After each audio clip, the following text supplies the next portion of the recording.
The rain poured hard on the empty highway when Jack slammed his brakes. A truck had flipped, fire spitting from its broken frame. Smoke filled the night as his loyal K9, Ranger, barked furiously, pulling him toward the wreck.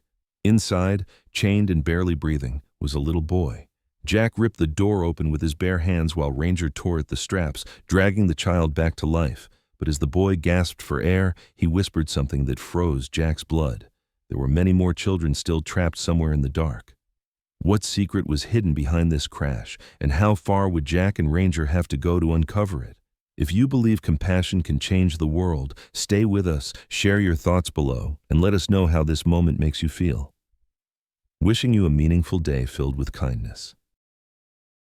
The storm dragged across the interstate like a curtain of iron, rain slamming down in endless sheets. Midnight stretched heavy and cold, the road nearly deserted, only the drone of Jack Carter's old pickup breaking the silence.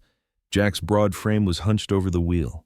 Short dark hair matted by sweat, eyes sharp and disciplined as they cut through the blur of headlights. Beside him sat Ranger, the 6-year-old German shepherd, muscles coiled beneath a black harness, his amber eyes gleaming in the dim dashboard glow, every inch of him alive to the storm. The man and the dog moved like one, both restless, both uneasy, as though the night itself carried a warning. Ranger's ears twitched first. The low growl that followed made Jack tense, his gaze shifting ahead just in time to see a pair of headlights swerve wildly across lanes.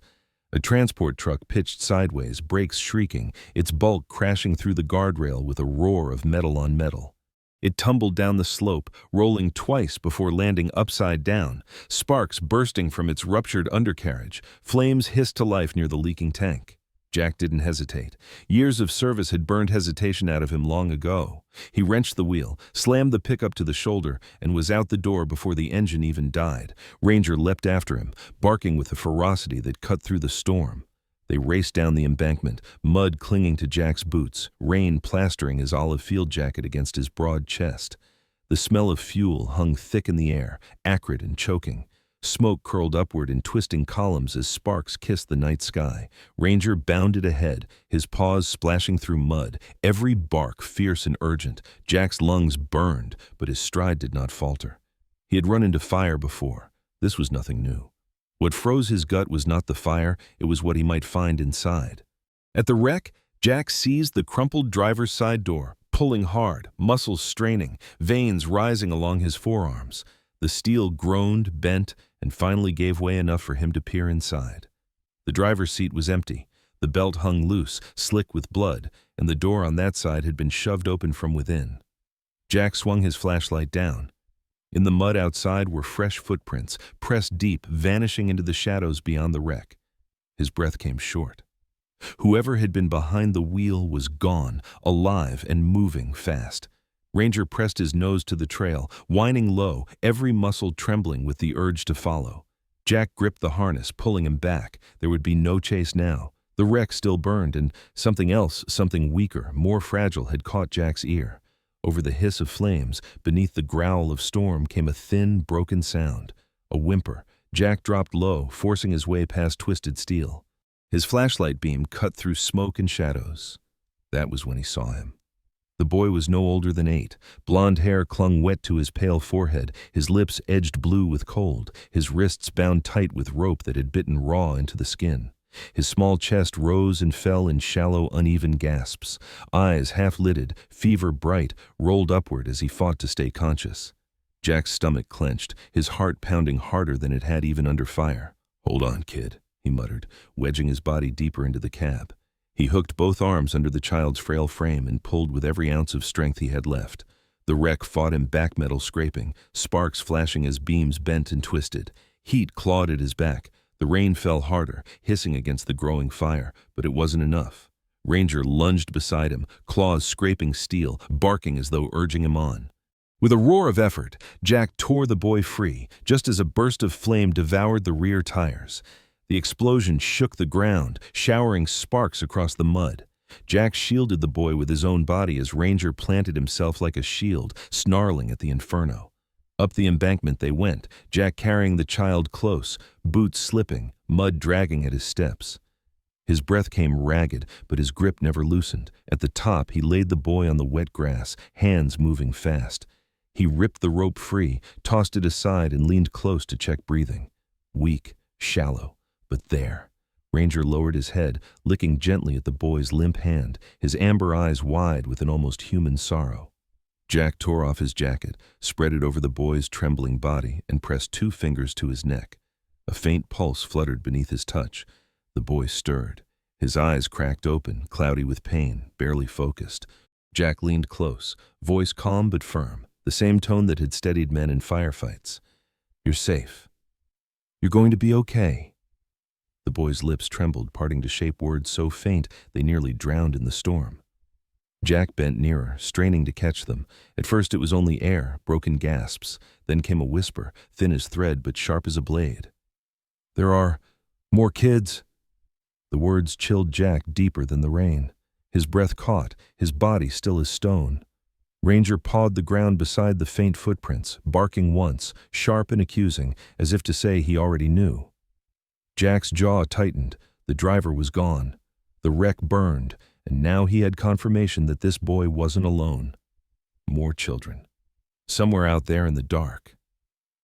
Jack pressed his hand to the boy's chest, steadying his fragile breaths, then looked out into the storm where the footprints had vanished. Sirens were still distant, nothing but echoes against thunder.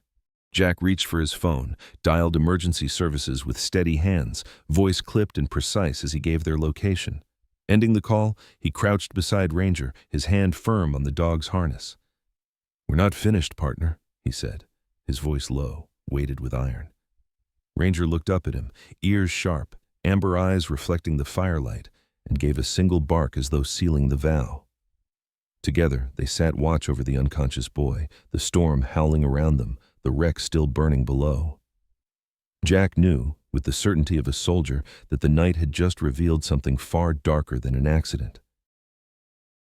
Morning crept into the city shrouded in gray, the storm having passed but leaving behind a sky heavy with clouds and streets washed in the smell of wet asphalt. Jack had spent the long night in the hospital, waiting in the stark white corridor with Ranger at his side, the boy he pulled from the truck fighting for breath in a room beyond the swinging double doors. The hum of fluorescent lights overhead and the distant beeping of machines were a far cry from the battlefield sounds Jack knew, yet the tension pressing into his chest was the same. Ranger lay stretched on the tiled floor, head resting on his paws, eyes fixed on the door as if guarding a comrade still caught in the fight. Inside the room, a team of nurses and a young physician worked tirelessly. The boy had been stabilized, oxygen tubes taped gently beneath his nose, IV lines delivering warmth and strength back into his small frame. His hair had been washed of the soot and grime, but bruises still colored his wrists where the ropes had bitten into him. His breathing had steadied, shallow but no longer erratic, the monitors beside his bed echoing steady reassurance. Jack watched from the doorway, broad shoulders filling the frame, his expression carved in stone. He was no stranger to injury or recovery, but seeing a child so broken sparked a deeper ache than any scar he carried himself. It was near dawn when the boy stirred again. His eyelids fluttered, revealing eyes clouded by fear and exhaustion. At once, panic surged through him, his frail arms thrashing against the tubes and wires.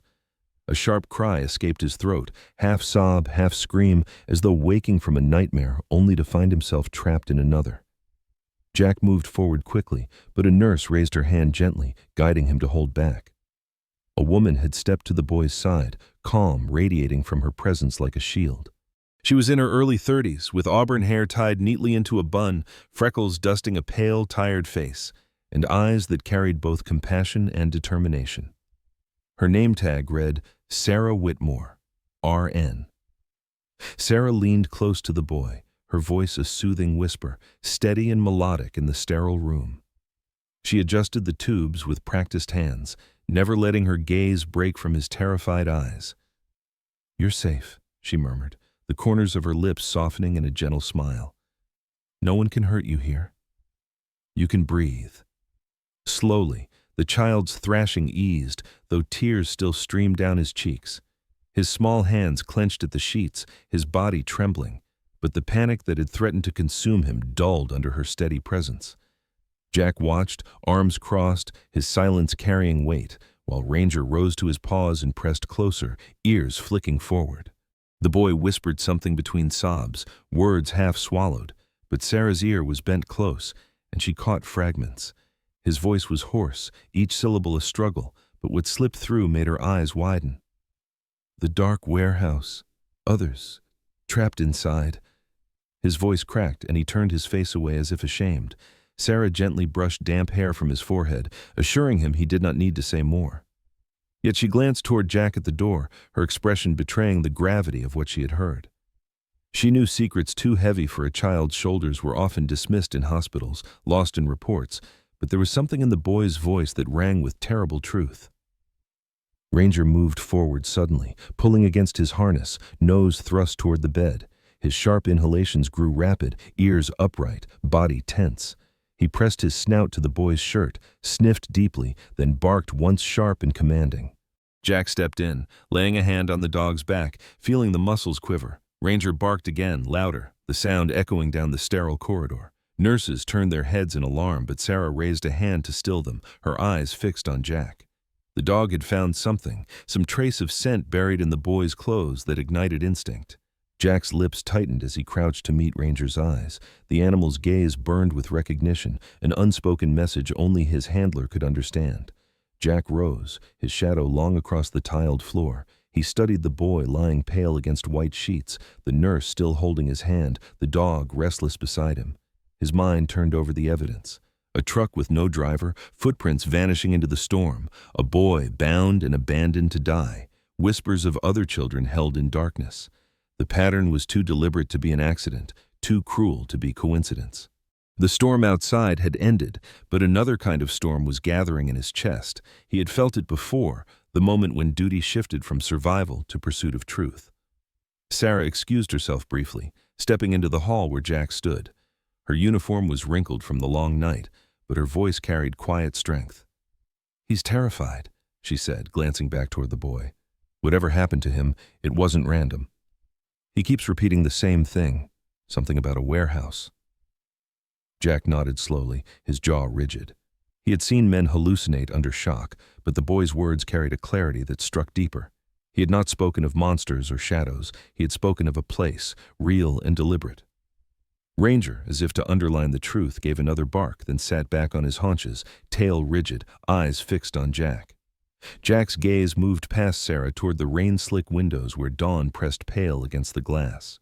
He was a man who had sworn off wars, who had traded weapons for quiet roads and solitude, yet fate had pulled him again to the edge of something darker. His hand fell on Ranger's harness, fingers brushing the wet leather straps as though grounding himself in the dog's certainty. "This wasn't an accident," he said at last, voice low, meant only for Sarah but carrying the weight of conviction. "We both know it." Sarah said nothing, only met his eyes and gave a small nod. The boy behind the door whimpered again, caught in restless dreams, his frail voice whispering fragments of a truth too big for him alone. As the monitors beeped softly and the rain eased outside, Jack remained at the threshold, the storm inside him only growing. Ranger stood at his side, every muscle primed, every sense on edge, as though the dog knew the path they would soon be forced to walk. Sarah lingered in the doorway, arms folded across her chest, eyes shadowed with unease. A child's nightmare had become a warning. Jack Carter, once a soldier, now a man trying to live quietly, felt the burden settle on him once more. Whatever had put that child in the wreck was no accident. Somewhere in the city, in a place of shadows, more children were waiting. The hospital walls still carried the echo of the boy's terrified whispers when Jack and Ranger finally stepped back into the damp morning air. The rain had slowed to a mist, but the streets of the city still gleamed slick with water, puddles reflecting a pale and sullen dawn. Jack's jaw was tight, his expression set into the mask of a man who had made a decision. Ranger walked at his side with quick, purposeful strides, ears pricked, nose already twitching as if he carried with him the ghost of the child's scent. The veteran didn't need to say the words aloud. He and the dog were bound by understanding, and Ranger knew there was work yet unfinished. The air in the industrial district was heavier, carrying the stink of rust, oil, and damp concrete. Ranger's nose pressed close to the ground, tail rigid, body taut as he pulled against the harness. Jack let him lead, his boots splashing through puddles, his eyes sweeping the horizon of empty warehouses and crumbling brick walls. These were places long abandoned by business, left behind to rot and gather secrets, the kind of places men used when they wanted to hide things from the world. Ranger stopped suddenly, ears stiff, and gave a sharp bark that echoed between the hollow walls. Jack crouched down beside him, shining the beam of his flashlight into the cracks of the pavement. There, smeared across the wet concrete, was a streak of blood no larger than a fingertip. The color was faint but unmistakable, dulled by the rain yet still fresh enough to raise alarm. Jack traced it with his gloved hand, his stomach tightening. Ranger pawed the ground nearby, nose twitching, then moved forward again. Jack followed, his flashlight sweeping across the gravel until it caught something else. Tiny footprints, lighter than an adult's, pressed shallow into the mud. He crouched lower, running his hand over them. They were small, fragile, and many, as if more than one child had passed this way. His breath hardened in his chest. The boy's whisper had not been delirium. A few yards away, half buried under weeds and rusted cans, Jack spotted a frayed rope. The fibers were torn violently, as if ripped apart in desperation. He lifted it slowly, the broken strands damp and gritty in his hand. It was the same coarse texture he had cut from the boy's wrists in the storm. Jack closed his fist around it, his jaw locking. Ranger barked again, the sound sharper now, as though urging Jack to see what he already knew. Children had been here, and they had been held against their will. The silence of the empty lot pressed in around them, broken only by the drip of water from rusted gutters. Jack leaned against the wall of a derelict warehouse, his shoulders squared as he took a long breath. His mind turned to the boy's words, the missing driver, and the trail of footprints that vanished into the damp earth. The puzzle was forming, each piece more sinister than the last. Ranger circled close, his body restless, his snout pressing against the rope Jack held. The dog's instincts had never failed him in war, and Jack had no doubt they would not fail him now. Yet instinct alone could not bring down a shadowed enemy. He needed more than scent and fragments of blood. He needed proof. Back at the hospital, Sarah had been finishing her shift when Jack found her in the narrow staff corridor, her auburn hair pulled loose from the bun, fatigue etched beneath her kind eyes. She looked up, startled to see him back so soon, but the determination in his expression told her enough. "You found something," she said, her voice low, though her tone carried no surprise. Jack held out the rope and her lips tightened. She knew what that meant. She had seen the boy's wrists. She had heard his fevered confession. Her compassion had already tied her to the truth. Now she was being pulled deeper. Jack asked for records, not of patients, but of the truck that had carried the boy. Sarah hesitated only briefly, her sense of duty clashing with her conscience.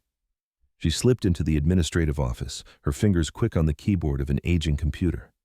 Jack stood watch at the door, Ranger planted firmly at his side, ears flicking at every sound in the corridor. After minutes that stretched long with tension, Sarah printed a sheet and handed it to him. "The license plate was registered under a charity transport," she whispered, her voice barely audible. "But the plate number doesn't exist in the DMV system. It's a forgery." And this isn't the first time Jack scanned the paper, his eyes narrowing as he read. The name of the organization leapt out. Stanton Children's Foundation, a charity with glossy brochures and smiling faces plastered on billboards around the city. He remembered the name vaguely from fundraising campaigns, a brand polished with the language of hope. Sarah's voice broke through his thoughts, hushed but edged with bitterness. "I used to volunteer for them. They promised scholarships, food drives, health clinics, but the money never reached where it was meant to go. We all knew something was wrong." Her hands trembled slightly as she pushed her hair behind her ear. "I didn't want to believe it, not until now." The air in the corridor grew heavy, the hum of fluorescent lights buzzing louder in Jack's ears. Ranger pressed closer, his tail low, his eyes locked on Jack's face as though waiting for command. Jack folded the printout, sliding it into his jacket pocket, his mind tightening around the realization. A forged plate, a known charity, children missing. The chain of events no longer looked random. It was deliberate, organized, shielded by the veneer of respectability. He met Sarah's eyes, and in hers he saw the same recognition. What they had stumbled upon was not a chance accident on a lonely highway. It was something vast and carefully hidden. Sarah lowered her voice further, glancing down the hall to ensure no one listened. "If you keep digging into this, you'll be going against people with power. They'll make you disappear before you ever reach those kids. Her warning was sincere, but it lacked the sharpness of fear. She had chosen her side already. Jack gave a short nod, not in arrogance but in acknowledgement of the risk. He rested a hand on Ranger's harness, feeling the steady thrum of muscle beneath fur, a reminder that he was not alone. Ranger's steady gaze never wavered, as if the dog too understood the path was set.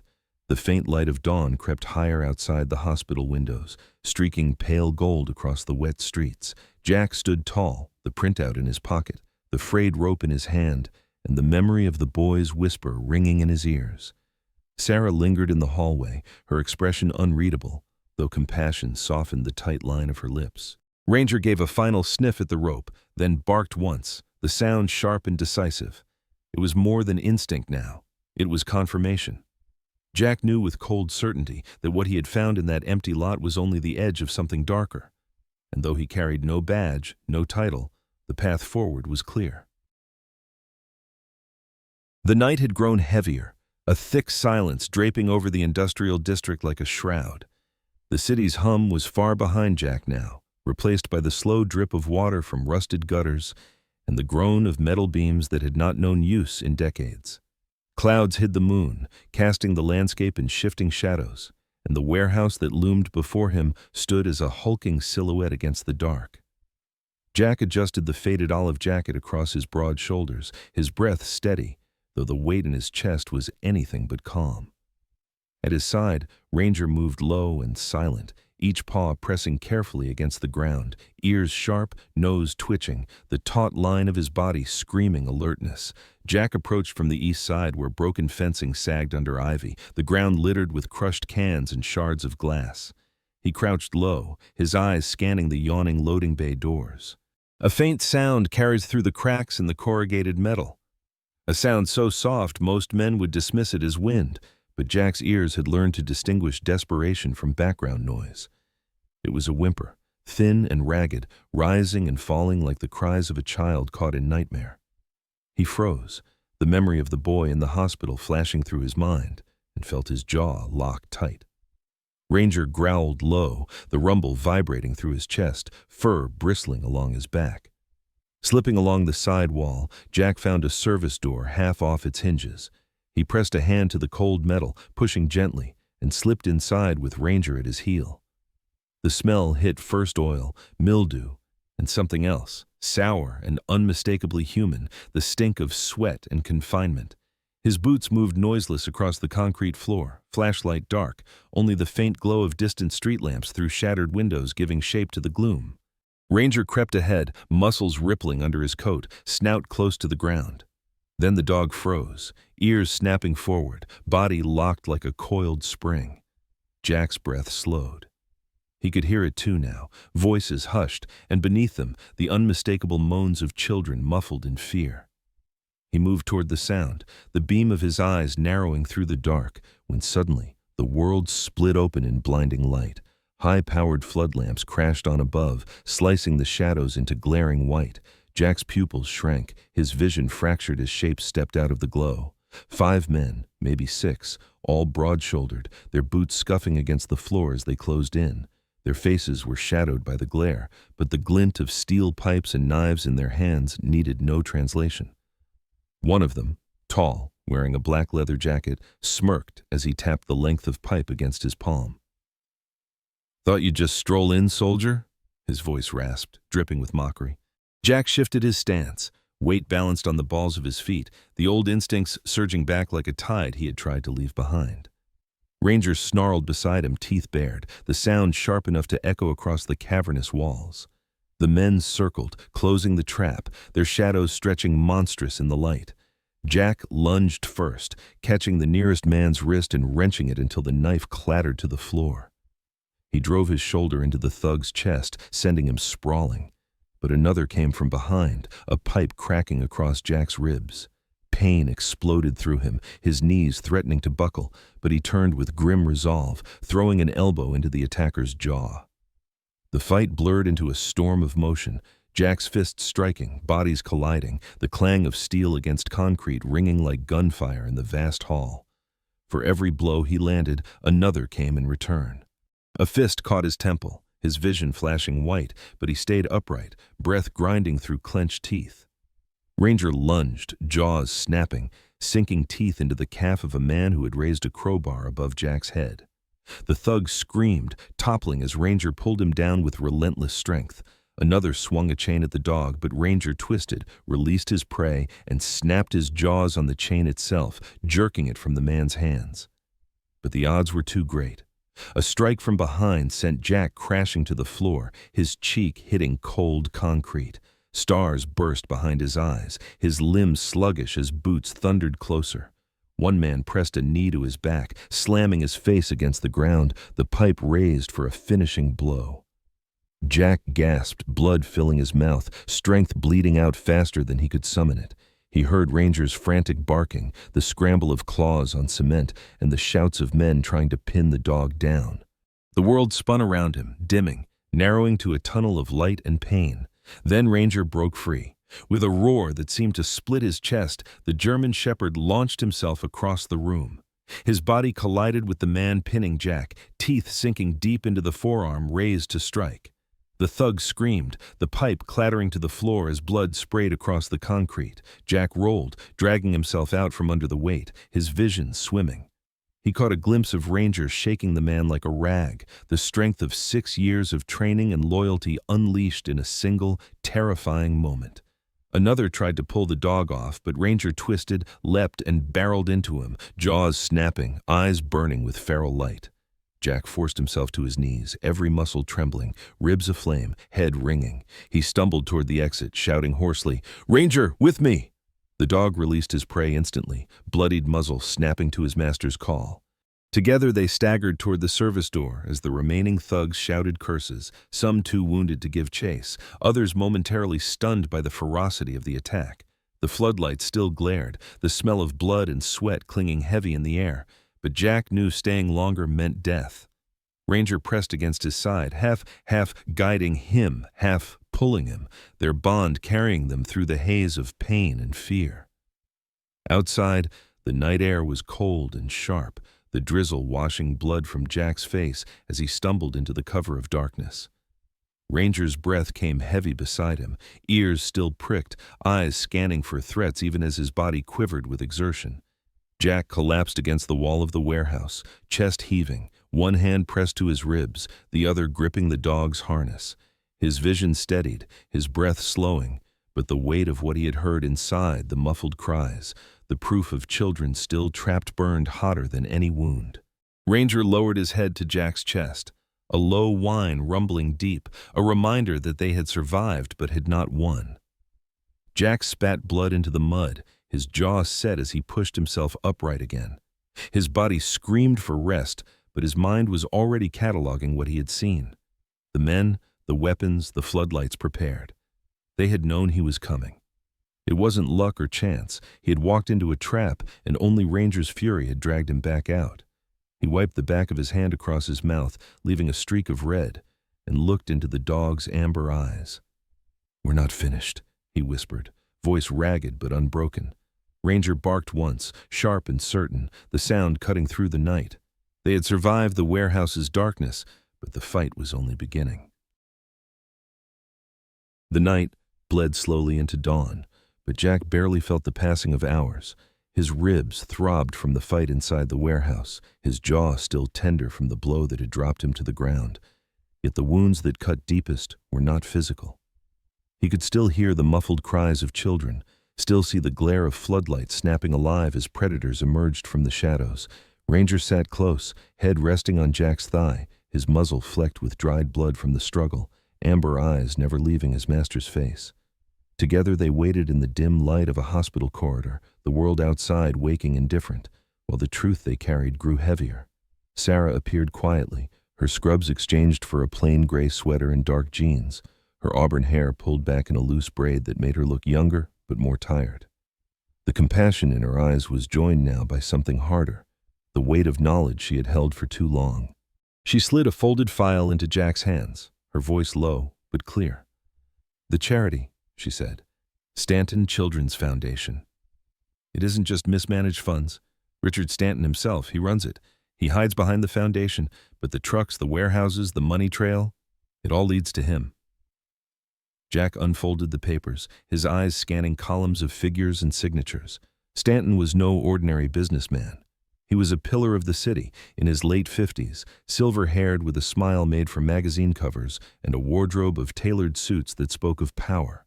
His face adorned brochures for scholarship programs and hospital wings, his name whispered in political circles, always with admiration or fear. Yet here, on these pages, the veneer cracked. Jack read the hints of embezzlement, the missing funds, the charity vehicles that never reached their listed destinations. He exhaled slowly, his jaw tightening as he closed the file. "He's the one," Sarah said simply, her voice nearly breaking. Ranger shifted, rising from the floor, nose twitching as he caught a scent on the file, on Jack's jacket, on the faint traces carried back from the warehouse. He circled toward the end of the corridor, where supply crates were stacked, sniffing with growing urgency. His hackles rose, a growl rumbling deep in his chest. Jack followed, crouching low, running his hand over the crates. They were filled with linens and medical supplies, but Ranger's nose pressed against the wood, barking once, sharp and certain. Jack tapped the side, listening to the hollow echo beneath. Someone had moved children in boxes just like these, concealed among the ordinary, hiding horror inside the mundane. Jack straightened, the paper still heavy in his other hand, his mind assembling the picture. A wealthy philanthropist with deep ties, a network of warehouses, forged plates, and now the faint confirmation from Ranger that the trail of children had passed even through places of supposed safety. He looked at Sarah, whose lips trembled though her chin remained high. She had not flinched from the truth, and for that, she bore the same danger as he now carried. "If Stanton is behind this," Jack said, his voice steady but edged with steel, "then this city's golden boy is a monster hiding in plain sight." Sarah leaned against the wall, her arms folded tight across her chest, the fatigue of long shifts and heavier secrets weighing her down. "People won't believe it," she murmured. "Not unless they see it with their own eyes. He donates millions to hospitals, schools, even the police. He buys silence with his money, and everyone lines up to thank him for it." Her voice faltered, but she steadied herself. "But those children, they don't have anyone to speak for them. Someone has to." She met Jack's eyes, the unspoken plea clear. He didn't answer with words, but the tension in his shoulders told her enough. Ranger pawed at the floor, circling back to the crates, sniffing once more, his bark echoing sharp in the sterile hall. Jack crouched, pressing his hand to the dog's head, feeling the heat of his fur. Ranger's body trembled with focus, ears stiff, eyes burning with the instinct that had guided them through war and now through a darker battlefield at home. Jack felt the same pull, the sense of duty that never truly left a soldier, the knowledge that innocence was bleeding in the shadows while men like Stanton built empires on silence. He closed the file and slipped it into his jacket. He had seen enough. The corridor felt colder, the hum of fluorescent lights louder as Jack stood tall. His ribs ached, his bruises burned, but his conviction hardened like steel tempered in fire. Stanton was no street thug, no faceless criminal in a warehouse. He was power-wrapped in respectability, and striking at him meant stepping into a war fought in shadows where law and justice rarely touched. Jack looked down at Ranger, whose tail stood rigid, body still vibrating with that sharp alertness. "We're walking into something big," Jack murmured, voice low but certain. Ranger gave a short, sharp bark, the sound like an oath. Sarah stepped closer, her hand brushing the edge of the file tucked into Jack's jacket. "This is bigger than either of us," she said, her voice quiet but urgent. "But I'll help. I'll keep digging from the inside. Just promise me, Jack, don't stop. Don't let him bury this." Jack met her gaze, nodding once, his face unreadable but his silence heavy with promise. Ranger leaned into his side, a living anchor, his amber eyes still fixed on the crates as though the ghosts of stolen children clung to the wood. The storm outside had passed, but in Jack's chest a new storm gathered, sharper, darker, and unrelenting. Jack Carter, battered and silent, turned his face toward the window where the city skyline loomed, the towers gleaming faint against the pale morning light. Somewhere up there, in a penthouse wrapped in glass and luxury, Richard Stanton slept comfortably, his reputation unblemished. But Jack now knew the truth, and so did Sarah, and Ranger would never let the trail grow cold. Jack placed his hand firmly on the dog's harness, whispering as much to himself as to his partner. "We've seen his shadow. Now we bring it into the light." Ranger's ears twitched and his body pressed closer, the unspoken bond sealing the vow. The storm returned with vengeance, sheets of water sweeping across the narrow mountain road as if the sky itself sought to drown every secret carried through its winding turns. Jack's truck hugged the slick pavement, headlights cutting fragile beams into the torrent, his jaw locked in grim determination. Beside him, Ranger shifted restlessly, the big shepherd's coat drenched even inside the cab, amber eyes catching flashes of lightning with unblinking focus. The night had grown dangerous in more ways than one, but Jack had learned to read the storm as a soldier once read the battlefield. This was the hour when predators moved cargo through roads no one dared travel. He spotted the vehicle first in a curve where cliffs loomed overhead, a white cargo truck grinding slowly up the incline, its taillights glowing like dying embers against the rain. Jack's breath tightened, his hands gripping the wheel harder. Something about the way the truck swayed, the way it carried weight unevenly, pulled at instincts too sharp to ignore. Ranger rose onto his paws, front legs braced against the dashboard, barking sharply into the storm. Jack knew the sound's certainty, not suspicion. He pressed his boot down, overtaking until he was ahead, then angled his truck sideways across the road, blocking passage. The cargo truck screeched to a halt, horn blaring, its front bumper sliding dangerously close to Jack's fender. Jack was out in seconds, rain pelting down, plastering his dark hair against his forehead, his olive jacket clinging heavy to his frame. He raised a hand, shouting above the storm, demanding the driver step out. The truck door opened with a squeal, and a man in his 40s stumbled down, thin and wiry, soaked instantly by the downpour. His hooded sweatshirt sagged with rain, his narrow eyes darting nervously, lips twitching with feigned confusion. "Just hauling supplies," he called out, but his voice cracked under the weight of the storm and the weight of Jack's unwavering stare. Ranger circled low, teeth bared, growling deep enough to make the man step back. Without waiting for an answer, Jack pulled open the rear latch. The door fought against him, swollen by damp air, but he forced it high enough for Ranger to leap inside. The dog's bark split the rain, sharp and urgent, echoing off the canyon walls. Jack climbed in after him, his flashlight beam cutting through the gloom, and what it revealed made his stomach clench. 6 children, no older than 12, huddled together on the floor, their faces pale, their clothes torn, eyes wide with terror. One girl sobbed into her knees, another clutched a broken shoelace like a lifeline. They flinched from the light until Ranger pressed close, nuzzling gently, his warmth coaxing the smallest spark of relief. "Easy now," Jack murmured, lowering the beam, his voice steady, soldier soft. "You're safe." But even as he spoke the lie of the moment, the truth came roaring from outside. A second truck screeched into view, lights blazing, and men spilled out. 4, 5, maybe more faces masked, weapons in hand. One shouted through the storm, "Step away, soldier, and no one dies tonight." Jack positioned himself in the doorway, shielding the children behind him. Ranger snarled, every muscle tensed, amber eyes burning against the lightning. The world contracted to this fragile stand, one man and one dog against a tide of shadows. The fight erupted with the violence of thunder. A shot cracked, sparking against the metal frame, and Ranger lunged from the truck bed, jaws locking onto the arm of the nearest gunman. The man screamed, firing wildly into the rain. Jack tackled another, the two of them crashing into the mud, fists striking with desperate force.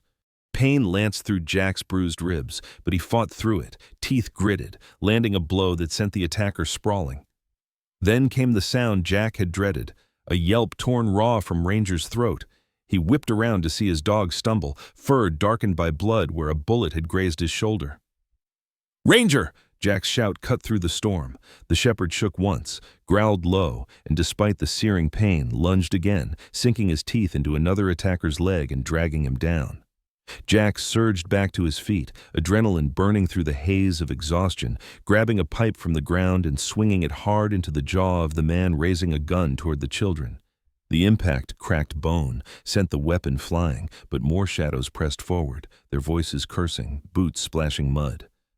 Jack's breath came ragged, the fight tilting against him, the children screaming behind. For a heartbeat, despair bit deep, the thought that he might fail them all, that Ranger's blood was spilling for nothing. Then a horn blared sharp through the storm, headlights cutting across the chaos. A white ambulance tore around the bend, tires sliding on the slick road, sirens silent but its engine roaring. The doors flung open and Sarah leapt out, rain plastering her sweater to her small frame, her braid whipping against her back. Her eyes were wide, terrified yet resolute, a woman who had chosen her side and refused to turn away. "Get them in!" she shouted above the storm, waving frantically. Jack wasted no second. He lifted the first child into his arms, sprinted through the rain, and shoved the boy into Sarah's waiting hands. Ranger circled, snapping at the feet of the attackers who tried to close in, blood streaking his shoulder, but his body unrelenting. One by one, Jack pulled the children out of the truck, carrying them through the storm into the ambulance. Sarah pulled them in, her arms shaking but steady, whispering comfort even as tears blurred her eyes. The last child clung to Jack's neck, sobbing into his soaked jacket, until he passed her gently into Sarah's care. Behind them, the attackers shouted, but headlights from a third vehicle flashed along the ridge. Local drivers, drawn by the commotion. Fear of witnesses split the courage of the men in masks, and they retreated into the storm, swearing vengeance. Jack slammed the ambulance doors shut, chest heaving, rain coursing down his bruised face. He turned to Ranger, who staggered once, then pressed against his master's leg, eyes fierce despite the wound. Jack crouched, his hand on the dog's wet fur, whispering low, "You held the line, buddy. You saved them." Ranger gave a weak but resolute bark, tail flicking once before he leaned harder into Jack's side. The ambulance roared into the night, carrying Sarah and the children toward safety.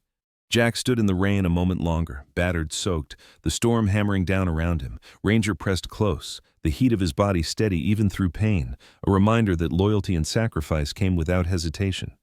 The road ahead was darker than ever, but for this night, for this fragile moment, 6 children had been pulled back from the shadows. Jack wrapped his arm around Ranger's neck, steadying both of them as the storm raged on. The mountain storm had passed, but the night carried a sharper chill, the kind that whispered of unfinished business. Jack's ribs still ached, and Ranger limped slightly from the bullet graze, yet both moved with a steady, silent urgency.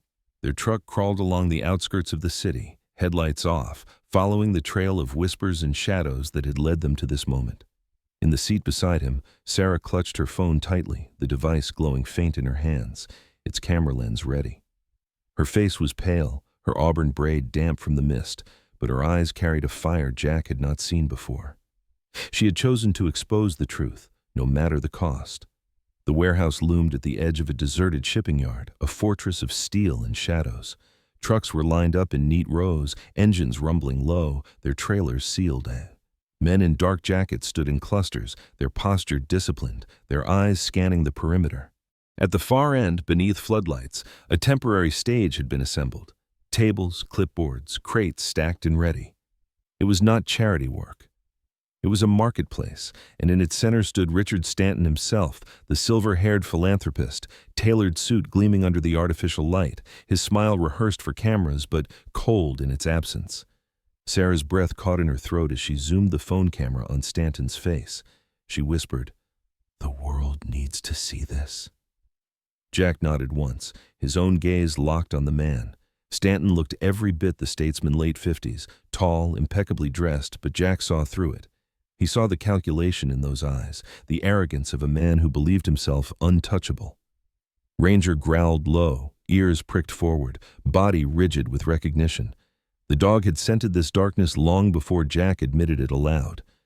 Jack slipped through the shadows, Ranger at his heel, Sarah trailing just behind. The live stream went live, the phone transmitting quietly to the world, and comments began to flood unseen across the screen. The lens captured the guards, the trucks, the children, yes, the children.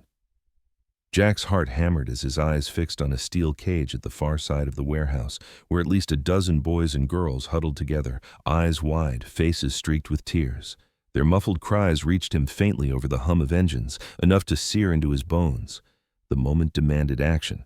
Jack signaled Ranger, then moved swiftly, years of soldiering guiding his every step. He closed the distance in a silent rush, slamming his shoulder into the nearest guard, sending him sprawling before he could raise his weapon. Ranger leapt with explosive force, jaws snapping shut on another man's arm, dragging him to the ground with a howl of pain. Chaos erupted, shouts echoing, floodlights swinging wildly as guards scrambled. Sarah held her phone steady, whispering prayers under her breath, the feed capturing every strike, every cry, every brutal proof of Stanton's empire. Jack reached the cage, pulling a crowbar from the floor, swinging hard against the lock. Metal screamed, bent, and gave way. The children burst out, stumbling into his arms, clinging to him with desperate strength. "Stay behind me," Jack commanded, his voice rough but steady. Ranger circled, snarling at any guard who dared approach, his body bleeding but unrelenting, his amber eyes blazing like fire. For a moment, the floodlights turned into a battleground of shadows, Jack and Ranger holding the line as innocence poured out from captivity. Stanton's voice cut across the chaos, sharp and furious, his mask of charm stripped away. "Stop them! Kill the dog! Kill the soldier!" His polished shoes splashed mud as he turned, pushing through his men, his hand raised as though command itself could halt the tide. Jack's eyes locked on him, and for an instant the distance closed to nothing but rage. Yet Stanton was not a fool. He moved for the waiting SUV at the edge of the lot, desperate to vanish into the night with whatever fragments of power he could salvage. Sarah lifted the phone higher, her voice rising now, trembling but fierce. "Do you see this?" she said, the words carried to thousands watching in real time. "This is Richard Stanton, the man you praised, the man you trusted. Look what he does in the shadows." Guards hesitated, glancing at one another, the power of exposure spreading faster than fear of Jack's fists. Stanton froze at the door of the SUV, his silver hair slicked by rain, his smile finally shattered into a snarl. He turned, ready to flee on foot, but headlights blazed across the yard, blue and red strobes cutting through the night. Police cruisers roared in, tires screeching, doors slamming open as officers spilled out, weapons raised. For too long they had looked the other way. But the world was now watching through Sarah's live stream, and silence was no longer an option. "Hands where we can see them," the commanding officer bellowed, his voice echoing. Stanton faltered, his arms half raised, the truth finally crushing the illusion he had built. Jack held his ground, chest heaving, Ranger pressing against his leg, blood dripping from his shoulder but his stance unshaken. The children clung to him, eyes wide, their whispers blending into a single cry of freedom. The officers swarmed Stanton, pressing him to the ground, his tailored suit smeared with mud. Flashbulbs from Sarah's phone caught the moment, the image already spreading across networks like wildfire. The guards dropped their weapons one by one, hands raised, the battle ending not with silence but with the roar of a city awakening. Jack said nothing, only rested a hand on Ranger's back, the steady thrum of life beneath his palm the only anchor he needed. Ranger lifted his head, eyes fixed on the children, tail flicking once as though to remind them hope had returned. The night air was heavy with sirens, shouts, and the sobs of rescued children, but Jack felt the storm in his chest ease for the first time in days. Stanton was in chains, the children were free, and the world had seen the truth with its own eyes. He glanced at Sarah, her face streaked with rain and tears, phone still clutched in her trembling hands. She gave a single nod, breathless but unbroken, the proof of her courage etched in every line of her weary face. Jack looked down at Ranger, battered but unbowed, and whispered, "You did it, buddy. You brought them out of the dark." The night of Stanton's arrest bled into dawn, and by morning, the story had already broken free of the shadows. Every major news outlet carried footage from Sarah's live stream, the grainy images of children behind bars, of guards scrambling, of Stanton himself pressed into the mud with cuffs around his wrists. The headlines screamed betrayal and justice in equal measure, and the city that had once praised Stanton now spat his name with venom.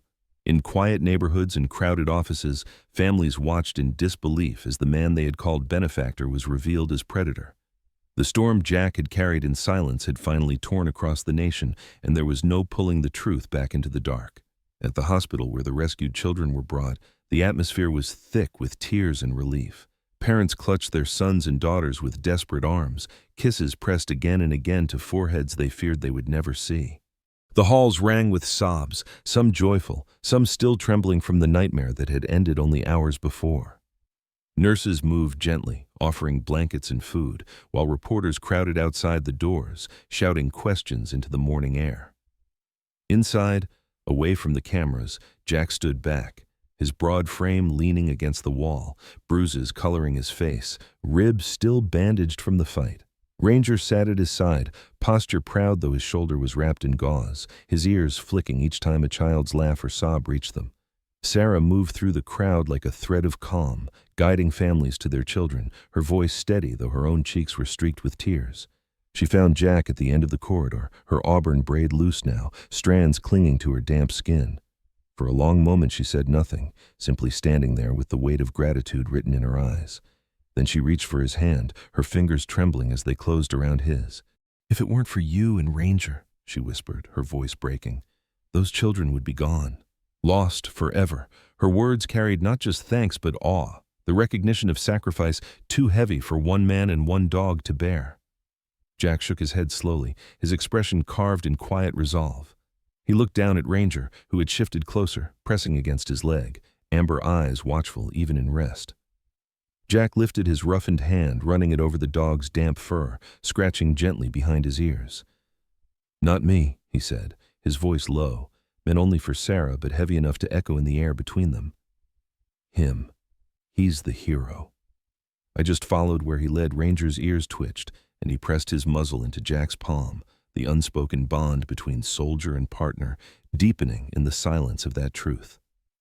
Cameras eventually found them, despite their efforts to remain in the background. A photographer crouched low, snapping frame after frame, his lens capturing the unlikely scene. Children, still wrapped in hospital blankets, began to gather around Ranger, drawn to the shepherd with a magnetism no adult could explain.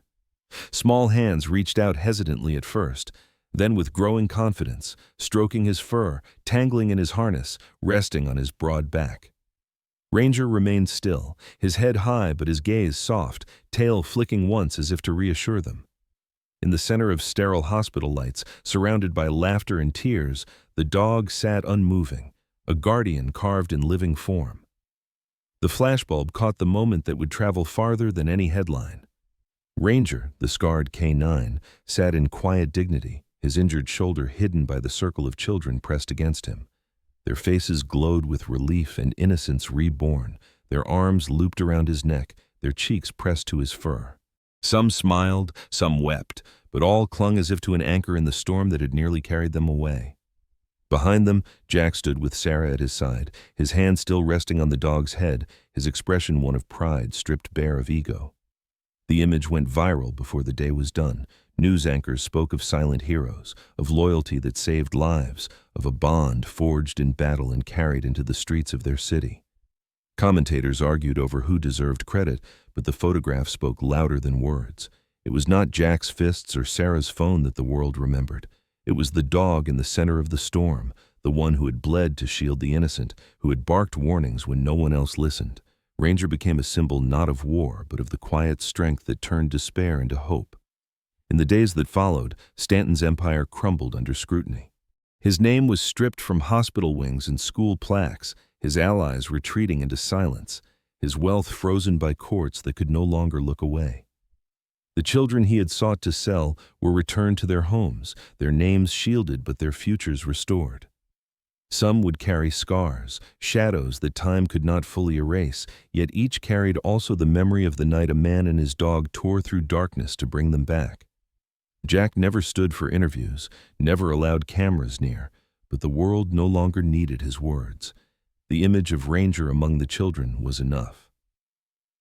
One evening, after the last of the reporters had left and the hospital halls had grown quiet again, Sarah found Jack outside beneath the fading light of dusk. He leaned against his truck, Ranger at his feet, the dog's head resting on his boot. She joined them, her arms folded loosely, her expression weary but warm. "They'll call you a hero whether you like it or not," she said softly. Jack shook his head, eyes fixed on the horizon. "Heroes don't walk away," he answered, voice rough but steady. He bent down, scratching Ranger's ears once more. He stayed. He fought. He carried them through. That makes him the hero. Ranger lifted his head, amber eyes reflecting the last of the sun, and gave a single bark that echoed off the hospital walls. The sound was not loud, but it carried weight, a reminder that sometimes the purest forms of justice did not come from courts or headlines, but from loyalty that asked for nothing in return. Sarah smiled through her tears, the wind tugging her hair free. And in that quiet moment, Jack, Ranger, and the woman who had risked everything stood together in the calm after the storm. This story reminds us that true heroism often lives in silence, not in fame or recognition. A soldier who refused to turn away, a loyal dog who risked everything, and the courage of compassion proved that light can still break through the darkest places. The fight for justice and kindness is never small, and every act of care has the power to save lives. If this story touched your heart, please share it so others may also find hope. Leave a comment and tell us what you are thinking, because your voice matters. Subscribe to the channel to join a community that believes in love, justice, and humanity. May God bless you and your loved ones with peace and strength.